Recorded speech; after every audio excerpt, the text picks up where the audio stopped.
बिहार तालीम मरकज के शिक्षा सेवकों को जन शिक्षा निदेशालय विभाग की तरफ से ये बोला गया है कि आप अल्पसंख्यक में समान जाति से आते हैं, आपकी बहाली भूल से हो गई है।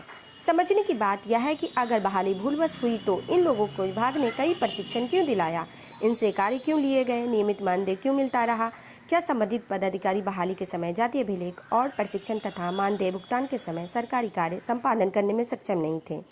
देखिए एक रिपोर्ट। याचिका दायर की और हम लोगों के पक्ष में न्यायालय द्वारा डिसीजन भी दिया गया। उसमें 90 दिन का टाइम भी दिया गया था सरकार को कि 90 दिन के अंदर ये लोगों को फिर से अपने सीट पर बहाल करें, लेकिन अभी तक बहाल नहीं किया गया है। हम लोग थोड़ा सा और इंतजार करेंगे और इसके बाद उग्र आंदोलन करेंगे और भयानक रूप से बिहार में मुख्यमंत्री के आवास को भी घेरने का काम करेंगे। गुलाम रसूल बलियारी के पास गए थे, गुलाम गौस के पास गए थे, हमारे ये गेस्टेड कंस्टिट्यूंसी के हैं दिवेश चंद ठाकुर, उनसे मिले थे। अल्पसंख्यक आयोग में वहाँ मेमोरेंडम दिए थे। आमिर सुबहानी साहब के यहाँ गए थे, वहाँ मेमोरेंडम दिए थे। जितने भी हमारे नेता हैं सबके यहाँ मिले। सारे लोगों ने अल्पसंख्यक कल्याण मंत्री के पास उनके यहाँ भी गए थे, उनसे ही बातचीत हुई थी। हाँ, उन्होंने क्या कहा? उन्होंने कहा था कि ठीक है, हम आपकी बात तो सरकार तक ले जाएंगे, लेकिन आश्वासन के अलावा कुछ नहीं मिला कहीं भी। पिछले 2 साल से सरकार के पास बात नहीं पहुंची है। सरकार के पास बिल्कुल बात पहुंची है, लेकिन हमारे माननीय मुख्यमंत्री जी का कोई ध्यान ही नहीं है हम लोगों पर।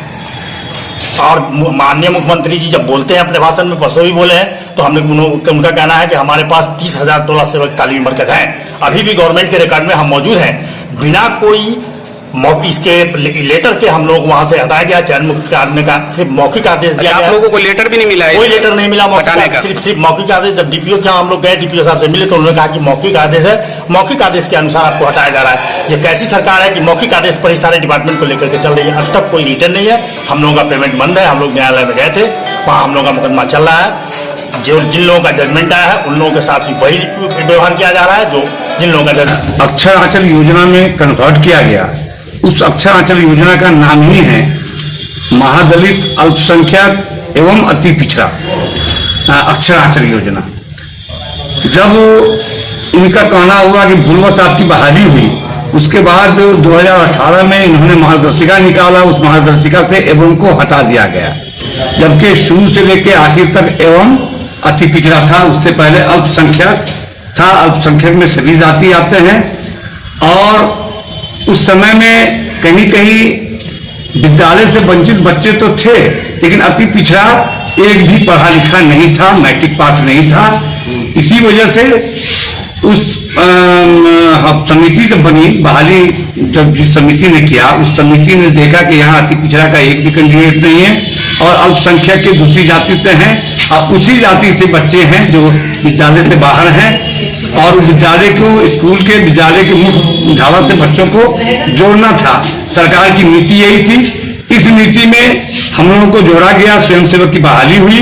और जब हम लोगों ने 100% काम किया, उसके बाद मानव श्रृंखला से लेकर के सरकार की जितनी भी योजनाएं आई, हम लोगों ने 100% काम करके सरकार को कामयाब किया और धरातल पे काम हुआ है।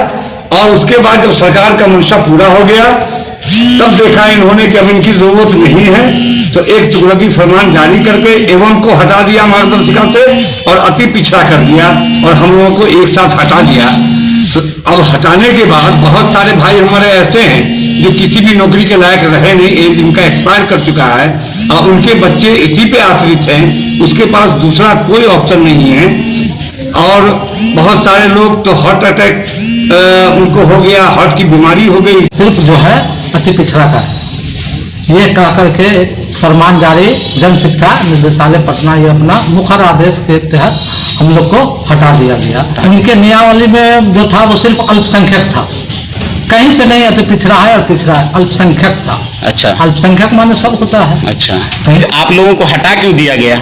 यही कह करके हटा दिया गया कि इसमें जो अति पिछड़ा को आना था, आप लोग गलती से आ गए हैं और भूल बस से आ गए हैं। तो ये हम लोग थोड़े हैं, हम लोग तो विभाग ने लाया है। हम लोग को तो विभाग लाया और उसके गलती का सजा हम लोग क्यों भोगें? तो क्या उस टाइम आप लोगों से कोई प्रमाण नहीं मांगा गया था? जाति प्रमाण नहीं हम लोग से मांगा गया, बोला कि समान जाति है, आइए रहिए, आप लोग का ही बहाली होगा। कोई जाति प्रमाण पत्र नहीं।